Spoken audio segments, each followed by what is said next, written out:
intending only to do you great service. I share these thoughts to help my dearest friend, and have in mind no other hoped for end.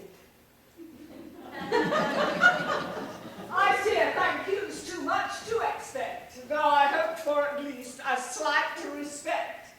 And since, madame, you have brought out your claws, my ministrations must have given pause. Oh, no, madame. In fact, if we could grab it, this opportunity should be a habit. It's so hard to get an objective view to know what people think of what we do. And so, if you are willing, let's pursue arrangements for a repeated rendezvous where we might tell each other entre nous what you've heard said of me and I of you.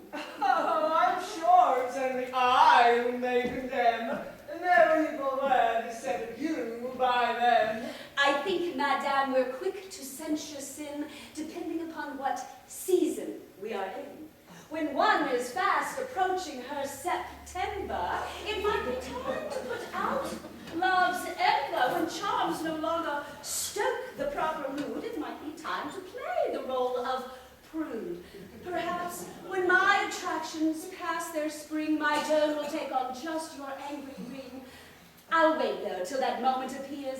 No woman is a prude at 30 years. Oh, the way you flaunt your age with such a brag, a listener would think me some old hag. The fact is, we're not so separated, my many suitors have it all abated. I am, madame, completely thrown aback. What drives you so to make this rash attack? And I would like to know just why each place you go, you give me this black eye.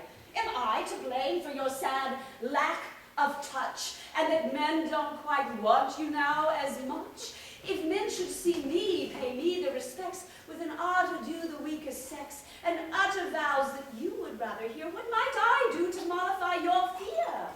If you want lovers, all right, that's fine. If you can, help yourself to some of mine. Oh, now, do you suspect that I might covet your sweet suitors? That I'm not above it. Or that the world is not quite well appraised of what you do to keep their hopes all raised. Or that the reason they come here and flirt to get of you such paragon of virtue. Is it your merits that these men adore? Or do they benefit from their amour? The world is not so quickly taken in. There's many women heaven made to win the hearts of man, who don't attract a pack of sniffing dogs the way your lovers act. From this, there's but one thesis to deduce, which is these men come for a love that's loose. So, you might soften yet your brazen stance about the conquest bought in this dark dance. I would suggest your vanity be checked, to treat the world with somewhat more respect. If we were all that jealous of your train, we might adjust our ways with little strain. And if it were we weren't so very moral, we might well win that same degrading laurel. Now, there's a strategy. Do as you will, and we'll soon see if you can find your fill. And once you Madame, that's quite enough. We crossed the line with all this sordid stuff. My coach has not arrived yet to retrieve me, or else I would have long been gone. Believe me. Oh, stay as long as you prefer. Feel free. Do not rush off because of me. And if it's I who threaten your remaining, I'll be you the guest more entertaining. This timely man comes now just to say hi, and I think you'll find him more interesting than I. Alceste is a note that I must scribble to attend to a friend's annoying quibble. I'm sure your charms will bring such favored bliss that she'll not find my hostessing amiss. I'm glad she gives me this chance to approach you while we wait upon my coming coach. No kinder hostess duty could she scheme than matching me with one of such esteem. A woman holds her heart dear, but would wear it upon her sleeve for man of noble merit. And it's your charm and character, Alceste, which tells me such regard must be expressed. And only sad to see they sell you short in paying proper tribute at the court. They much malign you, sir. It hits me hard, but you have yet to win their due regard. What reason have I, madam, to feel slighted? What have I done that might get them excited? What service have I rendered to the crown that they should look to add to my renown? Not everyone who's plucked for recognition has executed some profound commission.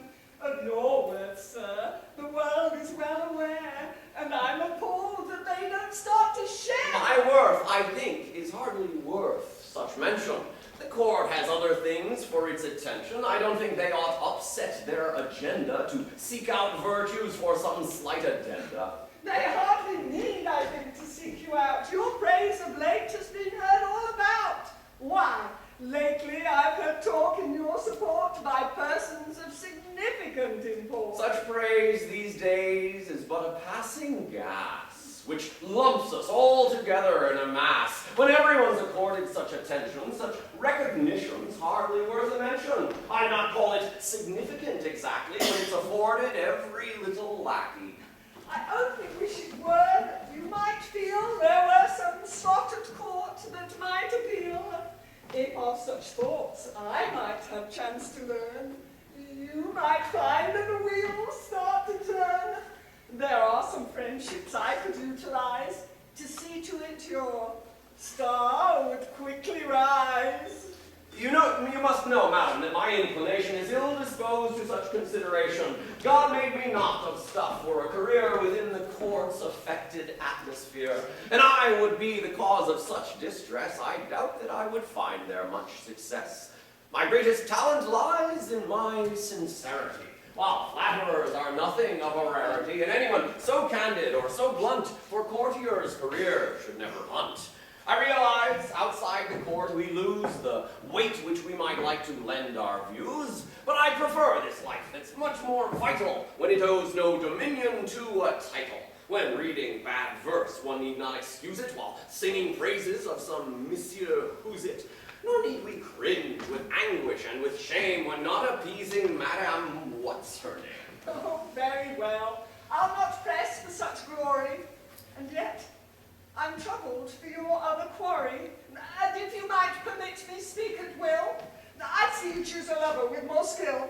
It's sad to see you in the spell again of such a specimen as Saliman. Is it not, madam, indiscretion grossest to forge such implications of our hostess?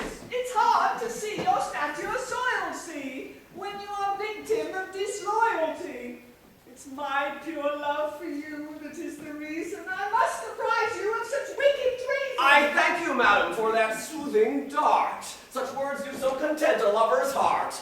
I'm sorry that I speak so of a friend, but she does not deserve the heart you lend. The love that she affects is all affect. And yet a woman's heart is not opaque. Do you suppose you're truly being kind to place suspicious thoughts inside my mind? If you would rather play the willing doll, I'll drop it while your faith's yet free and full. Whatever hints you might just toss about, you damage most when you inflict this doubt. It is not kind to hint at other truth, unless you might support it with some proof. That's most well said, monsieur, and I won't fail to tack it down with most exacting nail. If you would but come with me when I go, I'll show you all it is you need to know. I will set out the details of this scam as perpetrated by your dear madame. And if you're shaken by this wicked stealth, I might yet nurse your